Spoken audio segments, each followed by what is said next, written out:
What would you do if the person you trusted most in your home turned out to harbor secrets so dark that they could shatter your sense of safety forever?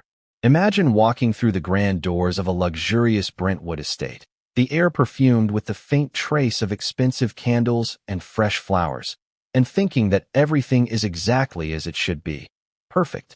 And yet, behind the gleaming surfaces, behind the carefully curated lives of a high-profile couple, darkness lingered.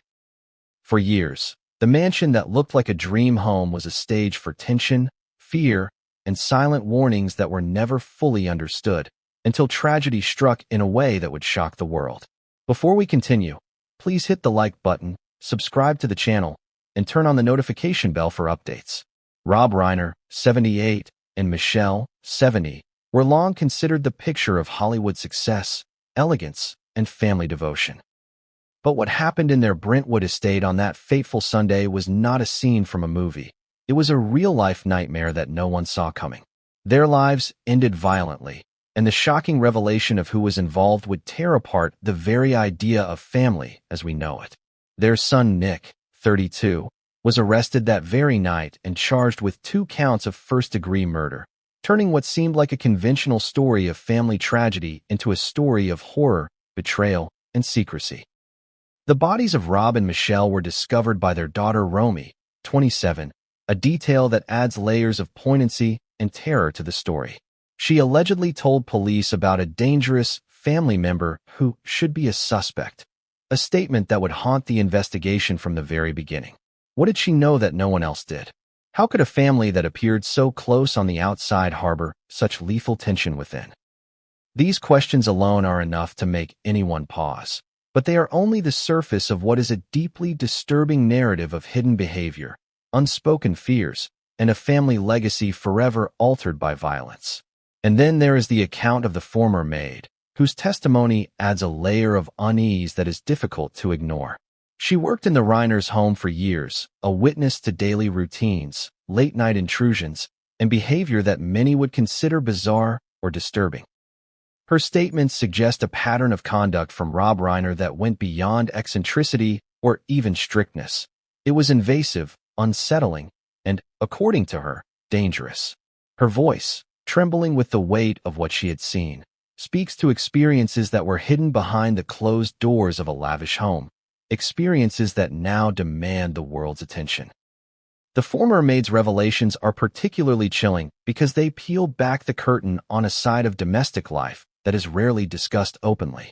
We often think of homes, especially those of celebrities, as places of glamour, luxury, and safety. But what happens when the person who is supposed to protect, nurture, and care is also the source of fear? She claims that Rob Reiner would come to her room at night, a repeated intrusion that left her terrified and unsure of how to respond. It's a claim that immediately raises uncomfortable questions. Was this behavior known to anyone else in the household? Could it have been dismissed as harmless eccentricity, or was it something more sinister? And critically, how does this align with the outwardly polished image of a high-profile family? While the maid's story creates a sense of immediate unease, the broader context of the family's dynamics cannot be ignored. Nick, the son, had been living in the guest house of the Brentwood estate, a physical and symbolic separation from his parents that might hint at underlying familial tensions. Romy's warning to the police about a dangerous family member adds another layer of complexity. What had she observed over the years that led her to feel that danger was closer than anyone dared to imagine? Her words indicate foreknowledge or at least acute awareness of risk, something that would later prove tragically prescient. At the heart of this narrative is a story about trust, how it is built, maintained, and ultimately violated. Families, especially high-profile ones, often live under layers of performance, public appearances, social media portrayals, and the constant gaze of outsiders who see only curated images. But beneath that surface, human emotions and flaws do not disappear. They fester, they accumulate, and in some cases, they erupt in ways that are catastrophic. The Reiner family's story forces us to confront these uncomfortable truths, that danger can reside where we least expect it, and that the most intimate bonds can sometimes be the ones that conceal the deepest peril.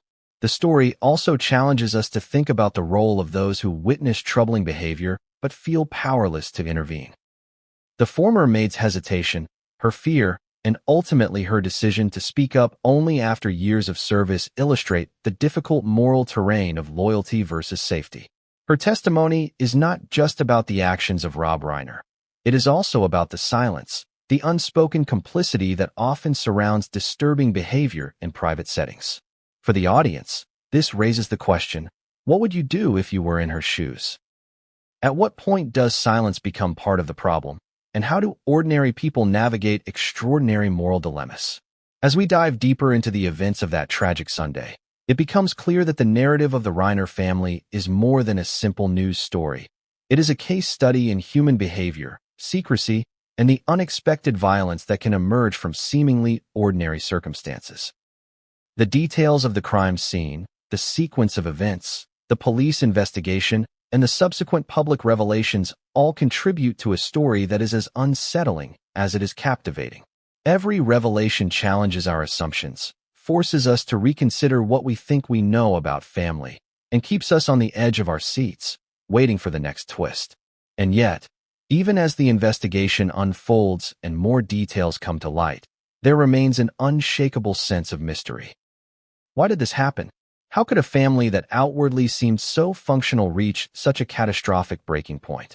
What role did the hidden behaviors, the late-night intrusions, and the private tensions play in leading to the tragedy? These questions are not easily answered, and they are precisely what will keep audiences watching, wondering, and questioning everything they thought they knew. The opening chapter of this story is thus a careful balance of shock, curiosity, and emotional resonance. It sets the stage for the detailed exploration to come, the maid's testimony, the crime scene, the investigation, and the complex web of family dynamics that ultimately culminated in the deaths of Rob and Michelle Reiner. Every sentence is designed to pull the audience in, to make them feel the tension, and to make them invested in discovering what happens next. By the end of this introduction, viewers should be on the edge of their seats, emotionally engaged, and fully primed for the unfolding story. And just when it seems that we might have reached the limits of our understanding, we are reminded that this story is only beginning.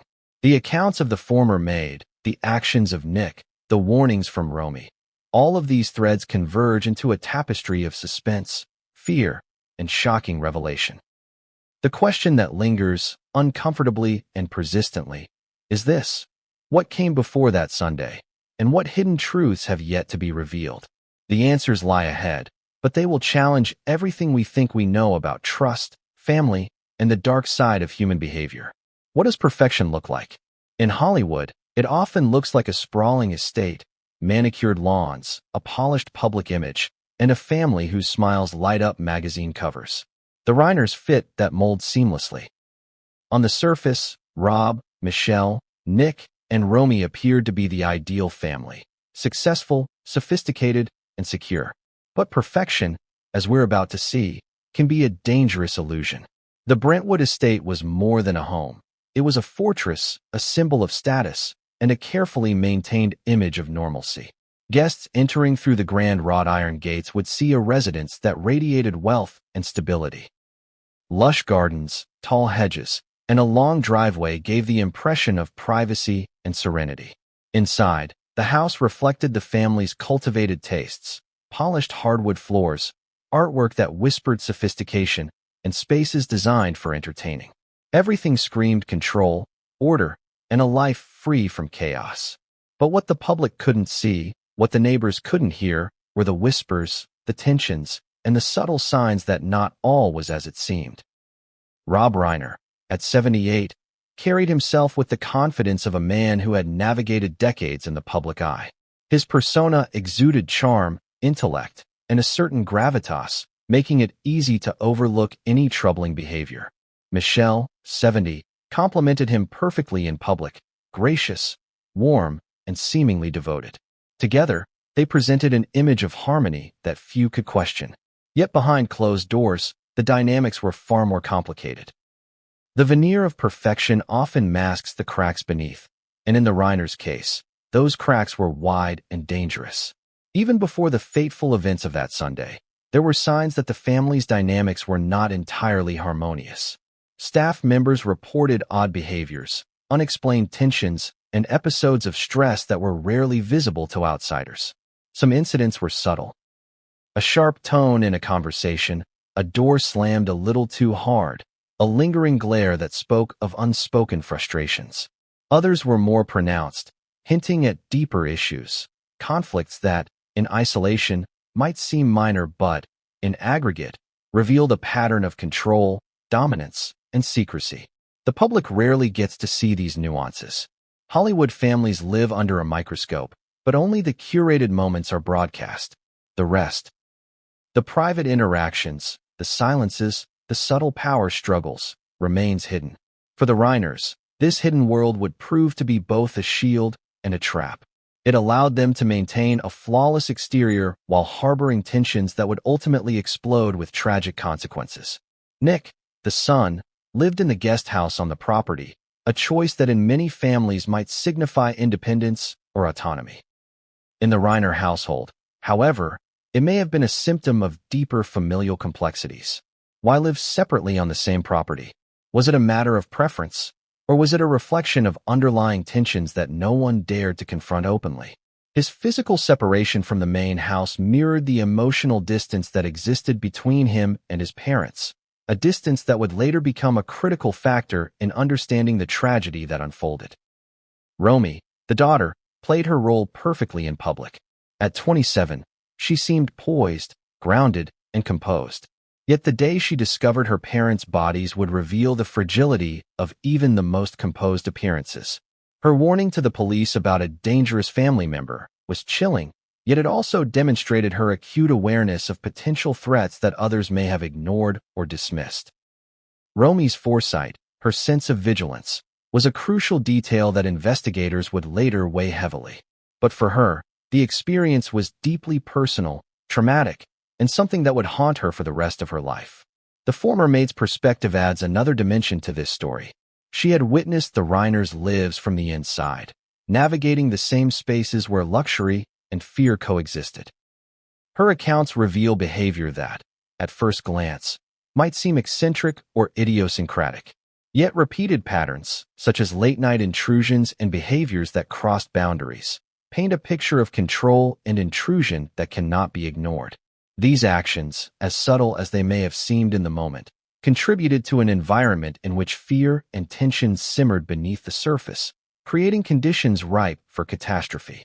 Consider for a moment the psychology of such a household. Humans are creatures of routine and expectation.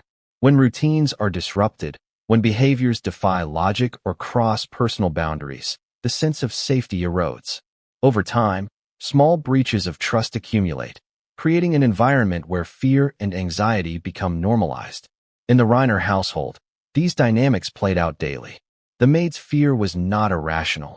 It was grounded in repeated experiences that were both confusing and threatening. Her courage in speaking out, after years of silent observation, reveals the psychological burden of living in a space where boundaries are blurred and authority is unchecked. Yet, even as we consider these troubling accounts, the full scale of the tragedy remained unimaginable. For those outside the household, the Reiners were an emblem of success, stability, and family unity. The stark contrast between public perception and private reality is at the heart of why this story is so compelling and so disturbing. The audience is forced to reconcile what they think they know about the family with the revelations that continue to emerge, creating a sense of suspense and anticipation that drives the narrative forward. As we prepare to examine the events that led up to that fateful Sunday, it is important to understand that the story of the Reiners is not just about a single act of violence. It is about the accumulation of subtle, often invisible pressures that eventually reached a breaking point. It is about trust and betrayal, visibility and invisibility, public image and private terror. It is about the human capacity to hide, deceive, and protect oneself, while simultaneously creating conditions for danger to thrive unnoticed.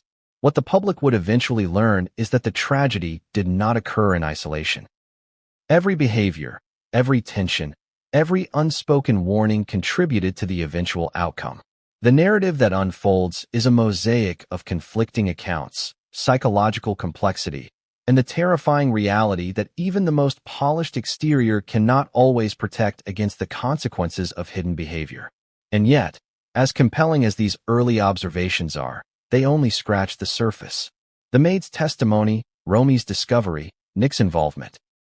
Each element contains layers of nuance, contradiction, and unanswered questions. As the story progresses, the audience will begin to see connections that are not immediately obvious, understand motivations that were obscured by fear or loyalty, and witness the unraveling of a family that, from the outside, seemed invulnerable. This is the story of appearances versus reality, of trust versus betrayal, and of a family whose secrets ultimately became their undoing. It is a story that forces us to confront uncomfortable truths about human behavior, about the hidden dangers that can exist even in places designed for safety, and about the consequences of ignoring subtle signs of trouble. And just when it seems that we have begun to grasp the contours of this household, another revelation emerges, one that complicates everything we thought we knew.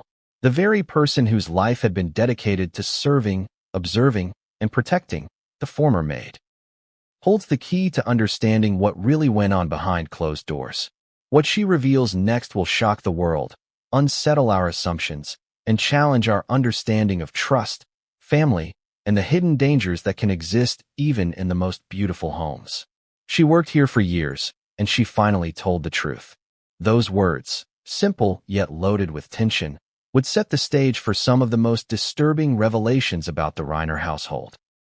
For years, the maid had been a silent observer, navigating the luxurious spaces of the Brentwood estate, keeping a careful balance between duty and discretion. But the events of that fateful Sunday, and the ensuing investigation, pushed her to speak up, to expose behaviors that had remained hidden for far too long. What she would reveal shook investigators, family members, and anyone who thought they understood the Reiners. From the outside, her story might seem improbable, even sensational. How could someone as respected and seemingly gentle as Rob Reiner exhibit behavior that was intrusive, controlling, and unsettling? But for the maid, these behaviors were unmistakable. She recounted a pattern of actions that blurred boundaries, creating an environment of tension and fear. She described late-night intrusions into her private quarters, moments when she was left confused, frightened, and unsure of what to do. These were not isolated incidents. They were repeated, consistent, and troubling. Her decision to speak out was not made lightly. In households like the Reiners, staff are often deeply loyal, bound by contracts, personal relationships, and unspoken expectations. Speaking against a family of such prominence carries immense risk, not just professionally, but personally. She risked her career, her reputation, and even her sense of safety. Yet, years of observing troubling behavior had left her with a heavy conscience. She could no longer remain silent, especially in the wake of such a devastating crime. According to her testimony, Rob's behavior extended beyond the occasional eccentricity that Hollywood often tolerates or even romanticizes. He had a habit of entering her room at night, a repeated intrusion that left her feeling vulnerable and violated. She described the fear she felt, the tension of lying awake and waiting for the moment she might be approached. Her account paints a picture of a home where boundaries were not respected, where control was exercised in subtle but insidious ways, and where staff members, despite their best efforts, were never fully safe. It is important to note that her statements do not exist in isolation. Other staff members corroborated small details of her story, the tense atmosphere, the unusual demands, and the odd behavior that was often dismissed as eccentricity. When viewed collectively, these accounts reveal a household governed not solely by love or routine, but by power dynamics, fear, and a complex web of psychological control. The maid's voice, in particular, stands out because she was both a participant in and an observer of these dynamics. She saw what others could not, or would not, acknowledge. Her recollections also shed light on the family's relationships with each other. While Nick and Romy were physically separated from the main household at times, the tension within the family was palpable. The maid's observations suggest that Nick may have been aware of his father's behavior and its implications. She hinted at the unease that permeated interactions, moments of subtle conflict, and the sense that certain truths were being hidden, not just from outsiders, but from the family itself. This creates a picture of a household in which fear and control were intertwined with love and loyalty, making the dynamics difficult to navigate and even harder to understand. The Maid story also highlights the psychological toll of living in such an environment. Staff members like her are trained to be discreet, professional, and attentive, yet repeated exposure to behavior that crosses boundaries can have lasting emotional effects. She spoke of sleepless nights, anxiety, and the constant effort to anticipate and manage unpredictable situations. Her decision to reveal these details years later underscores the weight of the burden she carried. The emotional labor of witnessing troubling behavior while remaining silent. From an investigative perspective, her testimony was invaluable.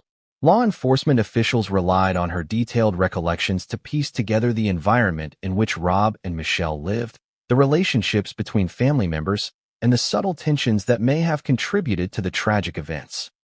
Her account provided context that went beyond the physical evidence at the scene, revealing the psychological landscape of the Reiner household in ways that crime scene photographs and forensic reports could not.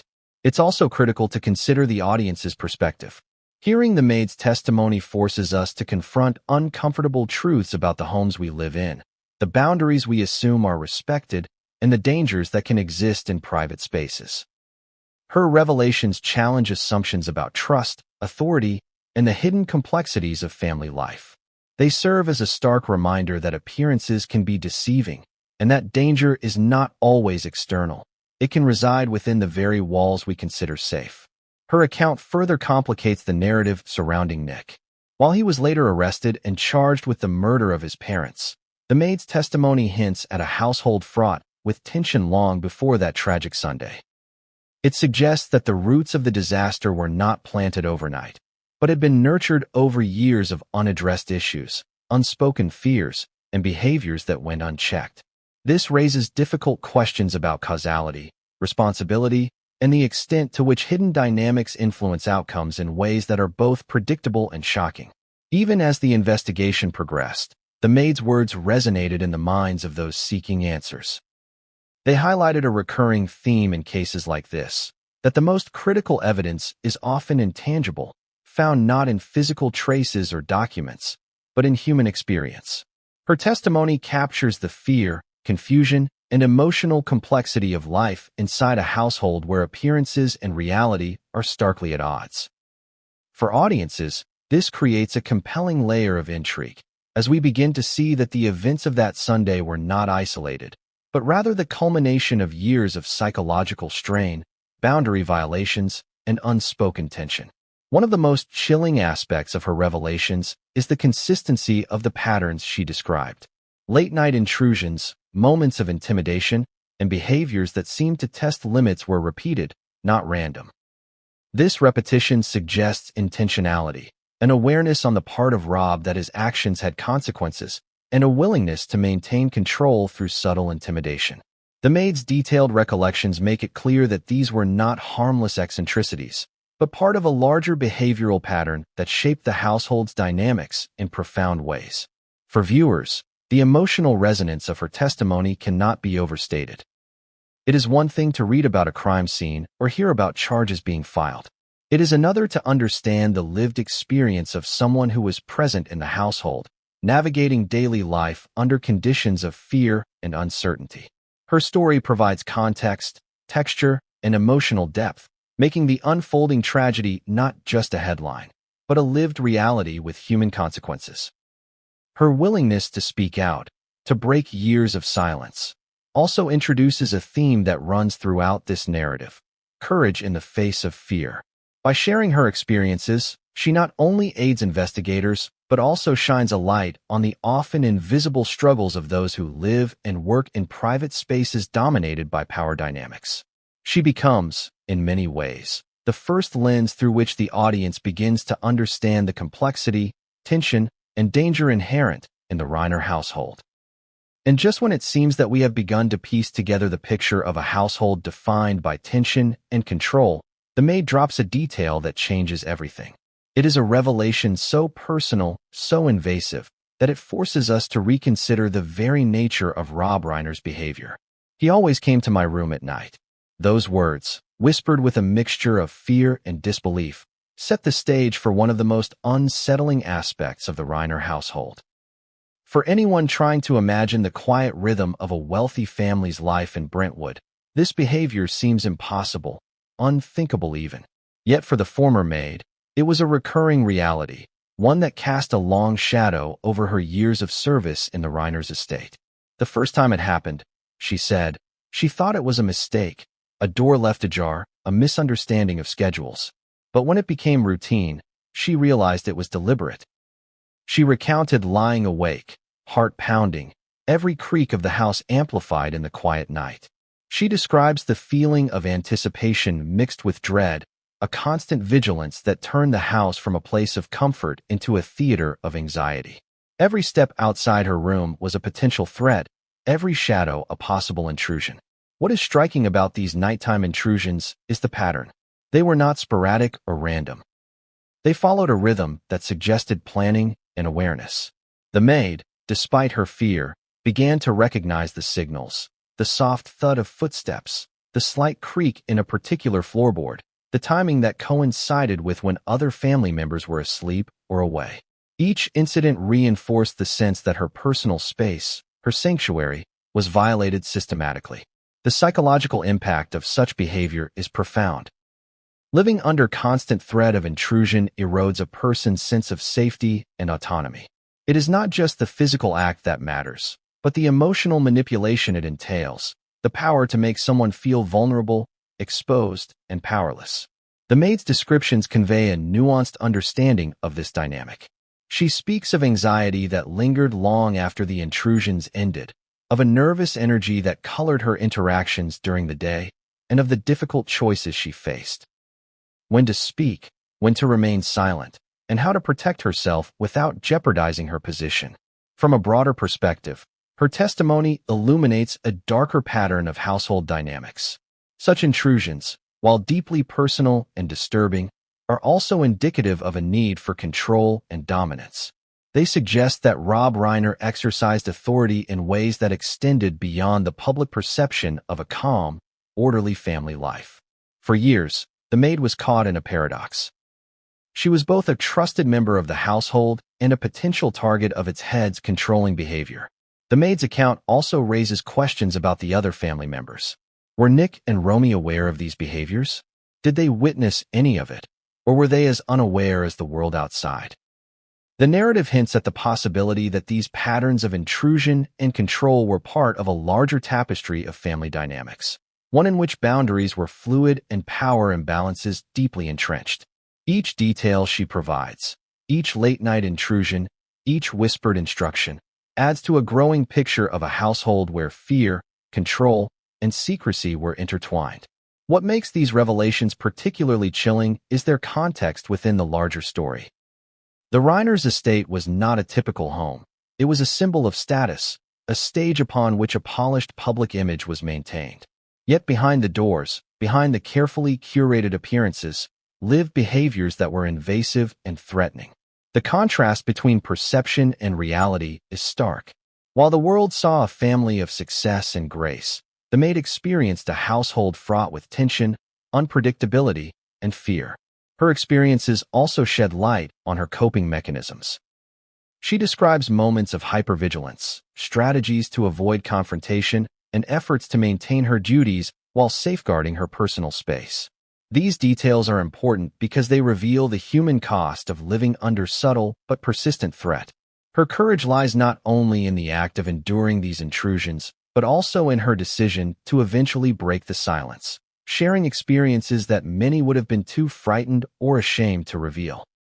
Interestingly, her accounts also reveal contradictions that deepen the intrigue. In public, Rob Reiner was seen as charming, intelligent, and respected. In private, according to the maid, he was unpredictable, intrusive, and controlling.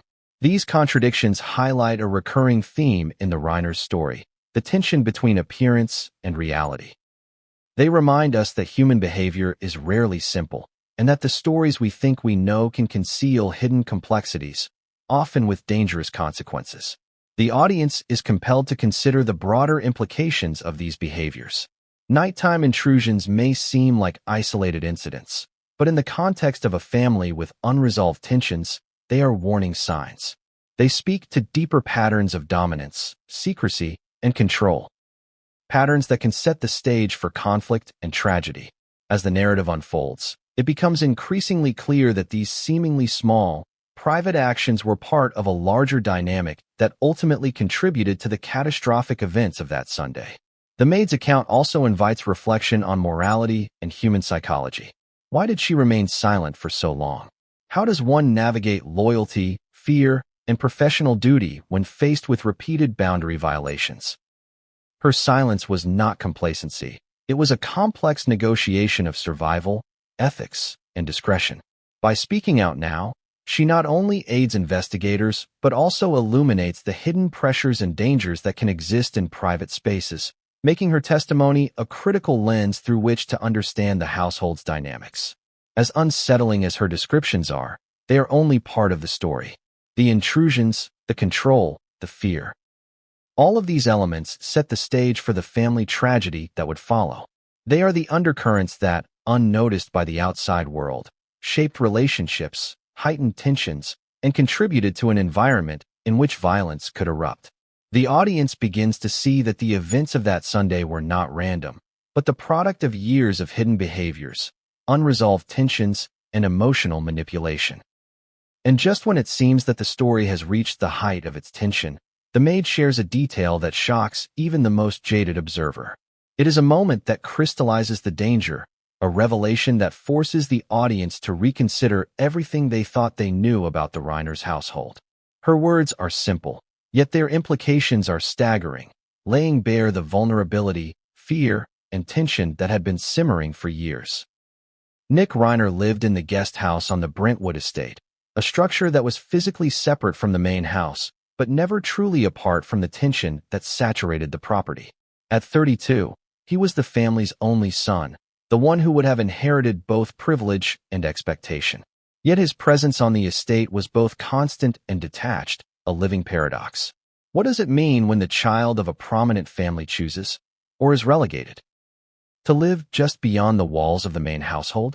In the Reiner family, this arrangement hinted at layers of emotional complexity, family tension, and perhaps a sense of isolation that would later become critically significant. From the outside, Nick appeared normal enough. He was educated, articulate, and well-connected. Yet, according to sources, including staff members and Romy, there had always been a sense of distance between him and his parents. This separation was not just physical. It was emotional, psychological, and increasingly evident over the years. The guest house, while comfortable and luxurious, was a symbol of that separation, a place where Nick could exist in proximity to his family without being fully integrated. The dynamics between Nick and his parents are crucial to understanding the events that unfolded. While he had access to the main house, interactions were limited, structured, and often fraught with subtle tension.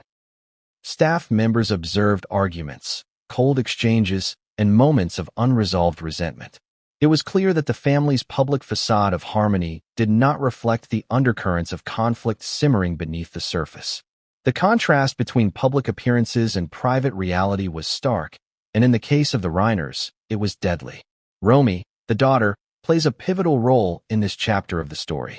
At 27, she was younger but equally aware of the household's undercurrents. According to her statements, she had been observing Nick and her parents for years, noting patterns of behavior that troubled her deeply. When she warned police about a dangerous family member, she wasn't speaking hypothetically. She was pointing to someone she knew intimately and whose presence posed a real threat. This moment foreshadowed the tragic events that would later unfold and underscored the fact that family members often perceive danger in ways outsiders cannot. Nick's life in the guest house was, in many ways, emblematic of the emotional distance that had been growing within the family. While he had autonomy, he was still bound to the rhythms, expectations, and authority of his parents. The space he occupied allowed for independence, but also reinforced isolation, a duality that can breed resentment, confusion, and ultimately conflict. Observers suggest that this separation may have contributed to feelings of alienation, complicating the already fraught relationships within the household. From the perspective of the maid, Nick's presence was both a source of observation and a hint of complicity. While she did not claim that he participated in her fear directly, she did suggest that he was aware of tensions, boundary violations, and the unusual dynamics at play. The suggestion is unsettling. How much did he see, and how much did he internalize without intervening? This ambiguity casts a shadow over his role, raising questions about awareness, responsibility, and psychological influence. It is also important to consider the role of privilege in this scenario. Nick's upbringing in a wealthy, high-profile family meant that behaviors that might be alarming in other contexts were often normalized, rationalized, or dismissed. Power, wealth, and social standing can create a buffer against scrutiny, allowing problematic behaviors to persist unchecked. The maid's testimony, Romy's warnings, and Nick's eventual arrest all point to the dangerous intersection of power, secrecy, and emotional complexity, a combination that would ultimately have catastrophic consequences. Examining Nick's relationships with both parents reveals further layers of tension. While he maintained surface-level interactions that appeared normal, there were underlying strains, unspoken grievances, perceived slights, and moments of friction that hinted at deeper unresolved conflicts. These tensions were not dramatic in the public eye, but in the microcosm of the estate, they shaped daily life, interactions, and the psychological climate of the home. Every action, every word, every gesture carried weight, and for those living within the estate, the air was thick with unspoken expectation and latent anger. The timing and manner of the eventual tragedy cannot be fully understood without acknowledging these pre-existing dynamics. Nick's presence in the guest house, his proximity to his parents, and his emotional distance created a perfect storm of conditions. The story is not simply one of a crime committed in isolation. It is a tale of relationships strained to the breaking point, psychological pressures amplified over years, and a household environment in which fear, control, and alienation coexisted. Public perception of Nick prior to the arrests was starkly different from the reality that investigators began to uncover. Friends, colleagues, and fans saw a young man from a prominent family, perhaps slightly aloof, but largely unremarkable. Behind the gates of the estate, however, the story was far more complicated. Observations from staff, the maid, and Romy painted a portrait of a son who existed in the shadows, both physically and emotionally, navigating an environment charged with tension and fraught with hidden dangers. And yet, despite the evidence of emotional distance, there were hints that Nick was more than a passive observer. Investigators noted behaviors, communications, and interactions that suggested involvement, awareness, or even motive.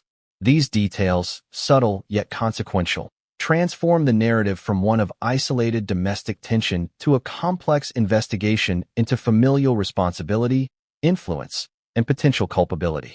The threads of suspicion began to converge, pointing inexorably toward the central question.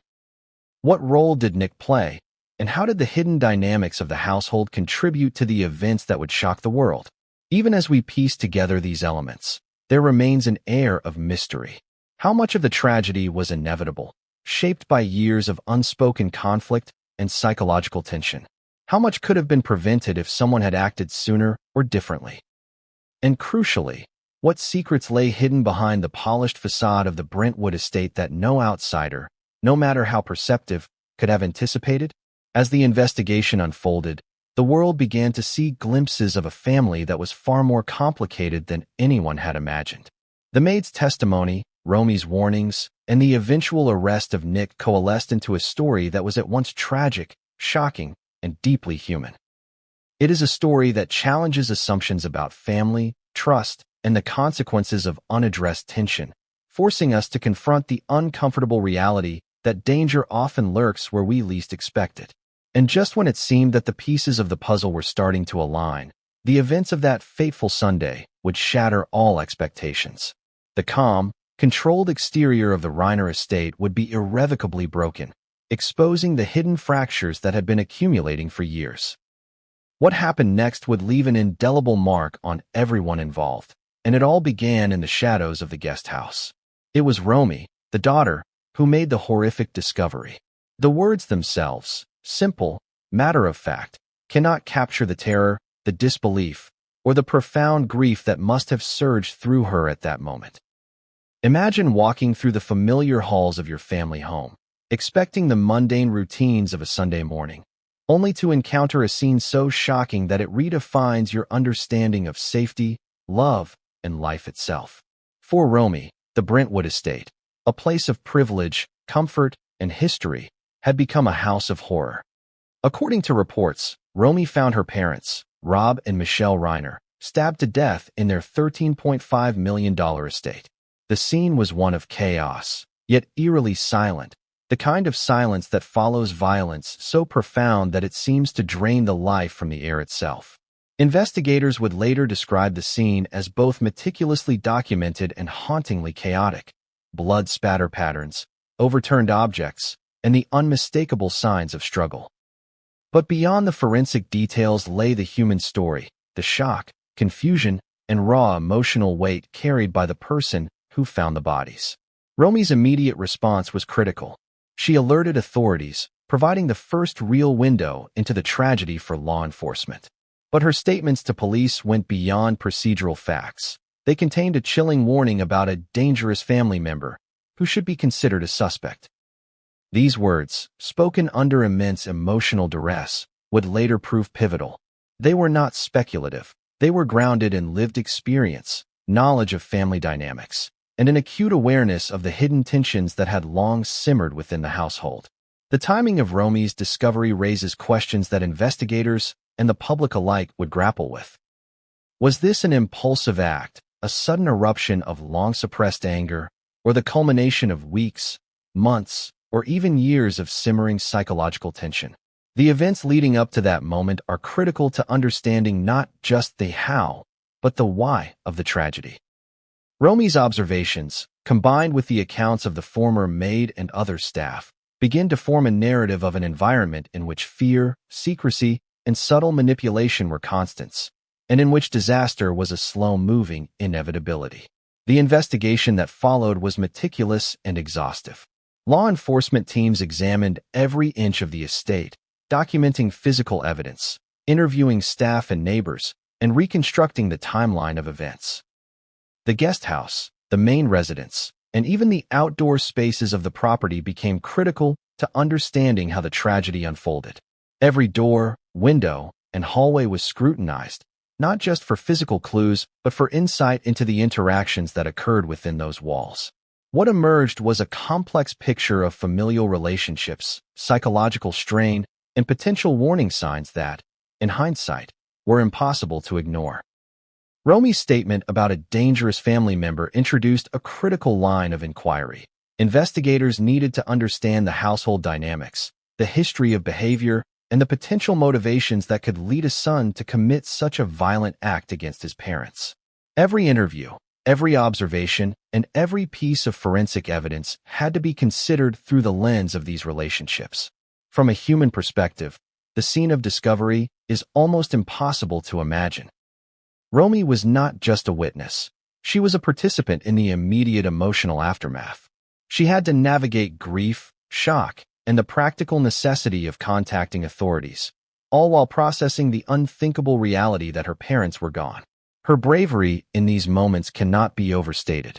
She faced a trauma that few could comprehend, yet her presence, her observations, and her warnings became the foundation upon which the investigation was built. The discovery also underscores the role of timing and proximity in shaping the narrative. Romy's presence in the house at the critical moment meant that she became both a witness and a custodian of initial information. Her insights, combined with the physical evidence, provided a rare and invaluable perspective on the events that unfolded. Investigators would rely on her observations to piece together the actions, movements, and potential motivations of those involved. As details emerged, the public became captivated by the story. News outlets described the crime in terms that emphasized both the brutality of the act and the prominence of the family. Social media buzzed with speculation, analysis, and horror. Yet amidst the headlines and the public fascination, the reality of the scene, the human experience of loss, shock, and fear, remained profound and deeply personal. Romy's discovery was not just the beginning of an investigation. It was the start of a journey into the dark, hidden corridors of a family's private life. Investigators also faced immediate challenges in determining what had occurred and who might be responsible. The initial chaos of the scene, combined with the emotional state of those involved, made it difficult to separate speculation from fact. Every piece of evidence had to be corroborated, every statement analyzed, and every potential lead explored. The role of the former maid, her testimony about late-night intrusions and strange behavior, became increasingly relevant as authorities sought to understand the psychological landscape of the household. The notion of a dangerous family member raised profound questions.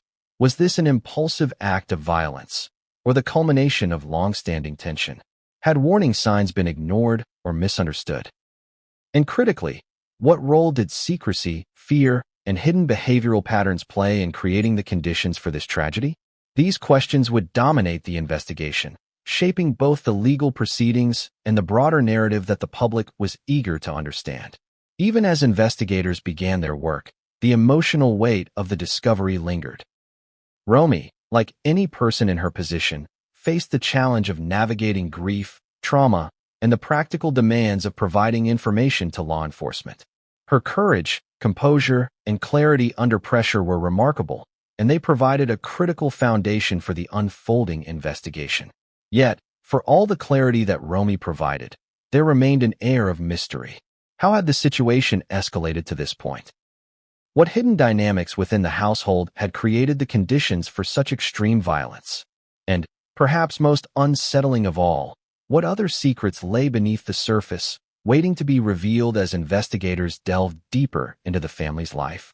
The discovery of Rob and Michelle's bodies was more than a tragic event. It was a turning point. It transformed the Reiner household from a private, controlled environment into the epicenter of a criminal investigation, public scrutiny, and widespread speculation. What had been hidden, contained, and carefully managed was now exposed to the world, and the implications were staggering. The moment law enforcement arrived at the Brentwood estate, the scene shifted from a private tragedy to a full-scale investigation. Crime scene tape cordoned off the sprawling property. Forensic teams began documenting every detail, and detectives moved with meticulous precision through rooms that had, until hours earlier, been the site of a horrific double murder.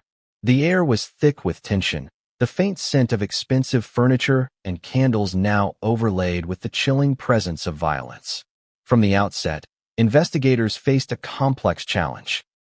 Determining what had happened in a household rife with subtle tension, hidden behaviors, and conflicting accounts. Romy's statements were immediate, detailed, and crucial. She had discovered her parents' bodies, and she had a clear warning about a dangerous family member who should be considered a suspect. Yet, investigators knew that statements made under trauma, no matter how precise, needed corroboration. The task was enormous. Reconstructing the sequence of events, identifying potential suspects, and unraveling years of family dynamics that had remained invisible to outsiders. The former maid's testimony became a pivotal component of the investigation. Her account of Rob Reiner's late-night intrusions and unsettling behaviors, combined with observations of tension between Nick and his parents, provided investigators with insight into the psychological climate of the household. They began to map relationships, patterns of behavior, and potential motives. Each detail, no matter how minor it seemed at first, contributed to the construction of a timeline, a framework that could explain how a tragedy of this magnitude had occurred within such a high-profile family. Forensic teams combed through the estate with painstaking attention. Blood spatter patterns, fingerprints, and traces of movement were meticulously documented. Investigators examined both the main house and the guest house, considering the physical and symbolic separation of Nick from the main household. Every door, hallway, and staircase became a potential clue, every object a possible piece of evidence. The goal was not only to identify the perpetrator, but also to understand the sequence of events and the factors that had led to such a violent outcome. Early suspicions quickly focused on Nick, primarily due to his proximity, history, and the warnings provided by Romy. Authorities noted the symbolic and literal separation of the guest house as a factor in the household dynamic. Nick's physical distance may have mirrored emotional distance, but it also positioned him uniquely in relation to his parents' deaths. Investigators had to balance the evidence with the presumption of innocence, carefully considering each lead, each statement, and each anomaly in the timeline. The maid's accounts added layers of complexity. Her experiences painted a picture of a household with a delicate equilibrium, one in which boundaries were blurred, fear was present, and authority was exercised in subtle but impactful ways. While her observations did not directly implicate Nick in the act itself, they established a pattern of behavior and psychological environment that investigators could not ignore. Understanding these dynamics was critical to building a case that would withstand scrutiny, both in court and in the court of public opinion. Neighbors, friends, and extended family were interviewed, offering fragments of information that helped construct a fuller picture. Some spoke of hearing arguments or noticing unusual behavior.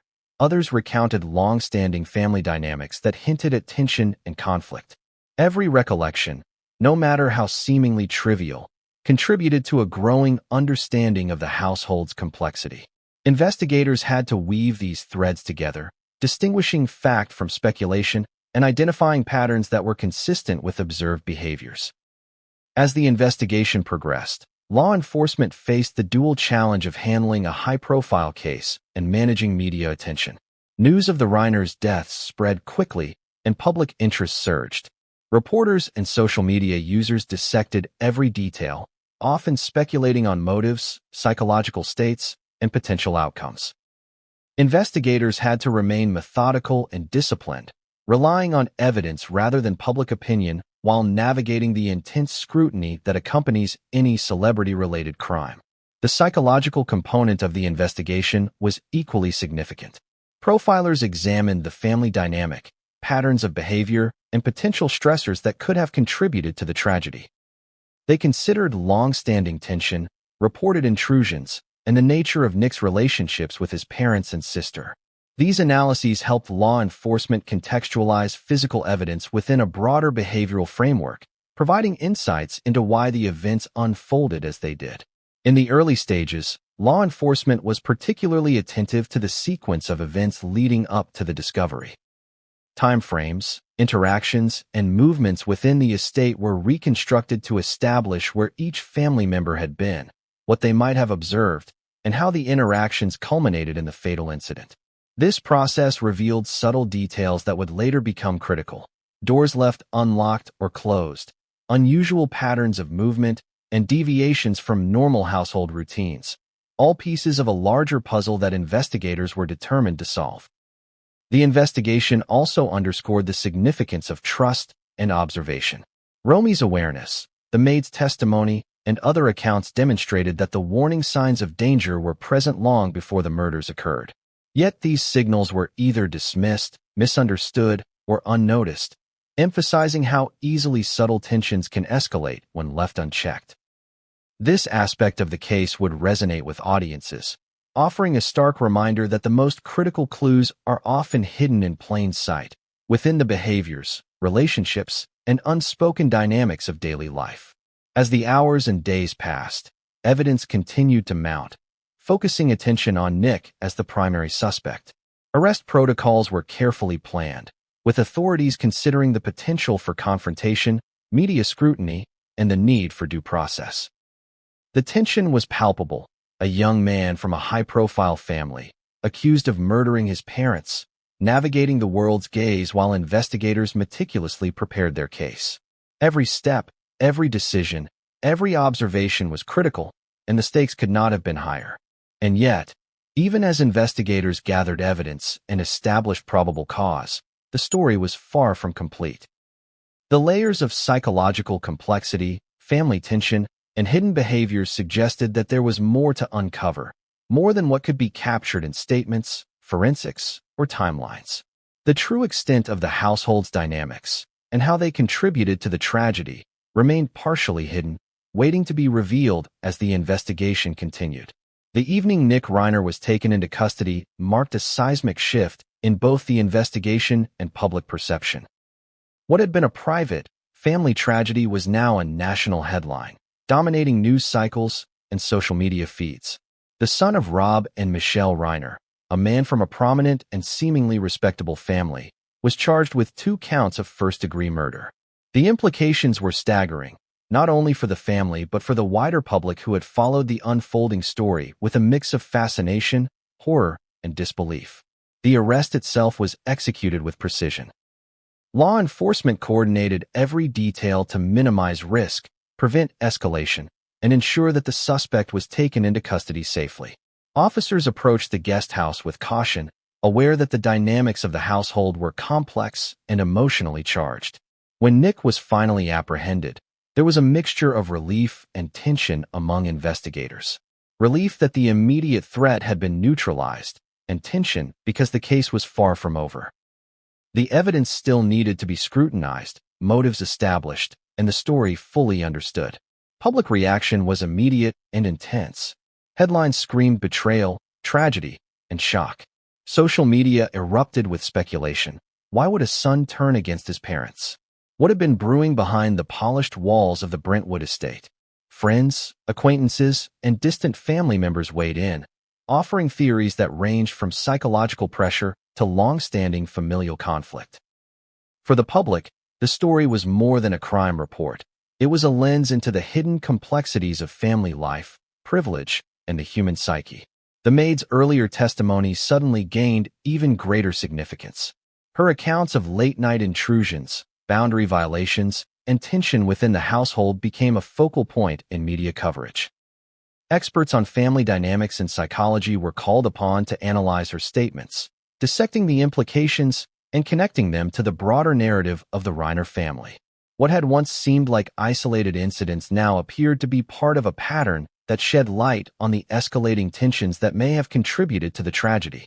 Romy's role also drew attention. As the person who discovered her parents' bodies and issued the warning about a dangerous family member, she became a central figure in the narrative. Public fascination focused not only on her grief but also on her acute awareness of potential threats within her family. Commentators debated how she had known, why warning signs were not acted upon sooner, and what psychological burden she carried in the wake of the murders. Romy's experience highlighted the emotional complexity of surviving a trauma while simultaneously participating in a criminal investigation. Legal analysts began dissecting the charges against Nick, focusing on the evidence, motive, and procedural aspects of the case. First-degree murder carries severe penalties, and proving premeditation would require investigators to demonstrate intent, planning, and opportunity.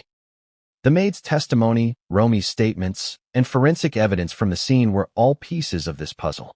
Analysts noted that the psychological and environmental context provided by these accounts could be crucial in establishing motive and premeditation, especially in a case where public perception might bias jurors or observers. Media coverage, while sensationalized at times, also highlighted the human dimensions of the tragedy. Interviews with neighbors, friends, and distant relatives painted a picture of a family outwardly harmonious but privately complicated. Observers noted subtle signs of tension, behavioral quirks, and periods of estrangement, connecting these observations to the maid's and Romy's testimonies. For audiences, these narratives underscored a critical theme, that appearances can be deceiving, and that danger often resides where it is least expected. Psychologists and criminal behavior experts began weighing in on Nick's potential motives and mental state. They examined the interplay of privilege, isolation, family dynamics, and long-term tension. While the public narrative often focuses on dramatic moments, experts emphasize the slow, cumulative effects of psychological strain, alienation, and exposure to boundary-crossing behaviors over time. In other words, the tragedy was not simply an impulsive act. It was the result of years of unseen pressures, conflicts, and unresolved emotions within the family unit. The Reiners' neighbors and community also reacted with a mixture of shock and disbelief. To them, the family had always seemed composed, wealthy, and respectable. The arrest of Nick shattered that perception, highlighting the hidden complexities that existed behind the estate's tall hedges and ornate gates. It was a stark reminder that even the most polished exteriors can conceal deeply troubling realities, a narrative that resonated widely and contributed to the story's intense public interest. Meanwhile, the legal process began to unfold. Bail hearings, preliminary hearings, and initial court appearances were meticulously covered by the media. Each development added layers to the public's understanding and speculation about the case. Lawyers scrutinized evidence, questioned witnesses, and constructed arguments.